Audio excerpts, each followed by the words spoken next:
some of Chavez's programs could have been sustainable if he pursued a sound economic policy and run a tight ship. But not only did he stop saving oil revenues in a rainy day fund, he also oversaw a government that Transparency International found to be the most corrupt country in Latin America. These programs could have been sustained if he ran a tight ship. And he cites Transparency International. Transparency International is an organization who has most of its funding coming from Western governments and big business. For example, one of the biggest donors is the British government, contributing over £1 million in 2007 alone. And its other major donors include the US government, of course, very hostile to the Venezuelan government. And guess who else? Shell and ExxonMobil, the oil companies that really want to have Venezuela's oil. And guess where the data came from in this report? It wasn't just that it was an organization funded by the enemies of Chavez and Maduro. The data in this report was actually compiled by an anti-Chavez activist who was actually part of the 2002 coup against Chavez. So not one to trust and use as a basis of your argument here, John. As long as the price of oil went up forever and Chavez never died, the cracks could have been papered over. Unfortunately, in 2014, the price of oil plummeted from over $100 a barrel to just $50 a barrel, just 1 year after Chavez plummeted from being alive to being very much dead. And here is where Maduro, the big banana fan, comes in. But he says a lot of things here that need addressing. He's saying that Chavez's programs, which, he can't deny were very good for Venezuela, he said they could only be sustained if the price of oil went up forever, as if they based everything in their economy completely on just counting on the fact that the price of oil was going to go up forever. They've known from the beginning that there needed to be a departure from oil. They had the first task of building up the oil industry and solving the urgent problems of poverty, and then using it to diversify the economy, build up other sectors of industry, to not be a monocrop system. And this is something that was expressed from the very outset of the Bolivarian Revolution, is that they can't be simply reliant on oil, that they have to diversify the economy. So the other thing Oliver says here is that the rise in standard of living and expansion of social programs could only happen if the price of oil went up forever and if Chavez stayed alive. But the thing is that since Chavez's death and since the price of oil has plummeted, the social programs have advanced and the social programs have been maintained. For example, since Chavez's death and since the plummeting of oil prices, free quality healthcare has expanded to more of the country, making it available to people in historically left behind and impoverished areas, in particular indigenous areas in the Amazons and so forth, causing the United Nations Program for Development to place Venezuela among the countries with the highest human development index in the world and surpassing most Latin American countries. Since Chavez's death and under Maduro, they reached the goal of building over 2 million new quality housing units for the poor. This is a massive feat in a very short period of time, and it's still moving forward, building about 500,000 new homes a year. And now today, Venezuela has the second lowest rate of homelessness in all of Latin America. Despite economic difficulties, 20,000 children's schools received new computers and made Venezuela rank 6th in the world in terms of enrollment in primary education, with the highest literacy rate in all of Latin America. In fact, not only have they sustained and expanded these programs, but they've done it to a great degree. So for example, oil revenue has decreased by 87%. It has still increased social investment. Socially invested resources in relation to income has gone from 39% to 74%.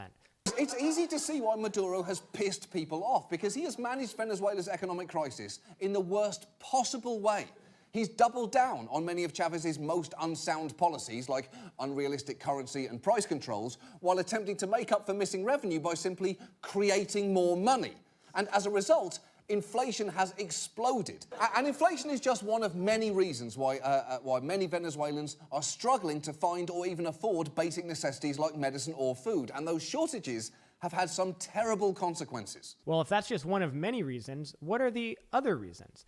He doesn't list any of them. Well, here's a big one: an economic war that's undeniably being waged from within the country, from the biggest corporations, and from outside superpowers that have the ability to, sanction the country, prevent it from getting loans, increasing the price of its foreign debt, and things like that. You'd think that would be worth mentioning. So we've covered these factors really extensively in our reports on the Empire Files. I encourage people to watch those for way more in-depth analysis of the problems of Venezuela's economy, but here's some important facts to know regarding inflation and regarding food shortages. So regarding inflation, 70% of the country's inflation is due to the rate of exchange with the US dollar. This value of Venezuela's currency is arbitrarily determined by outside superpowers, mainly from Miami and Bogota, but perhaps the biggest cause of inflation is what's called extraction smuggling, where big capitalists, those who have the ability to have large sums of cash, actually smuggle cash out of the country over the border into Colombia and other places and exchange them there. This reduces the amount of cash in the country and raises inflation.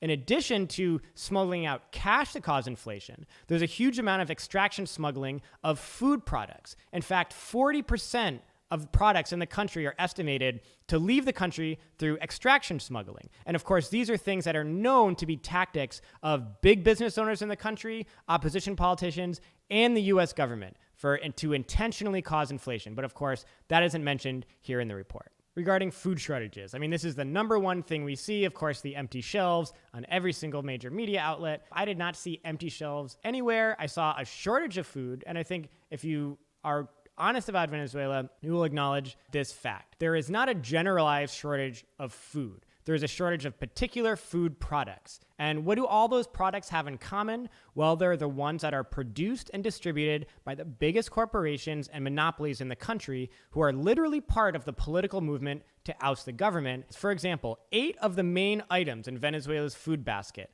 are foodstuffs that are produced by Polar, the country's biggest privately owned corporation and largest food manufacturer, which is run by a Trump-esque right-wing billionaire who is a known actor in efforts to overthrow the government.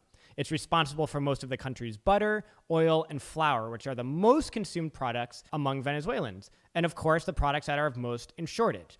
These companies produce the products, but refuse to release them to stores and into the economy. They instead keep them locked in their warehouses, refuse to let them out, or they send them out into the black market to be sold at an exorbitant markup, and of course also contribute to the rate of inflation and price hikes. So the price controls that Oliver mentions as one of Chavez's most unsound policies is a response to this. When major corporations price gouge to intentionally make essential products out of reach to poor and working families, the government can either just let them do that or impose price controls and force discounts on the products so that people can get them.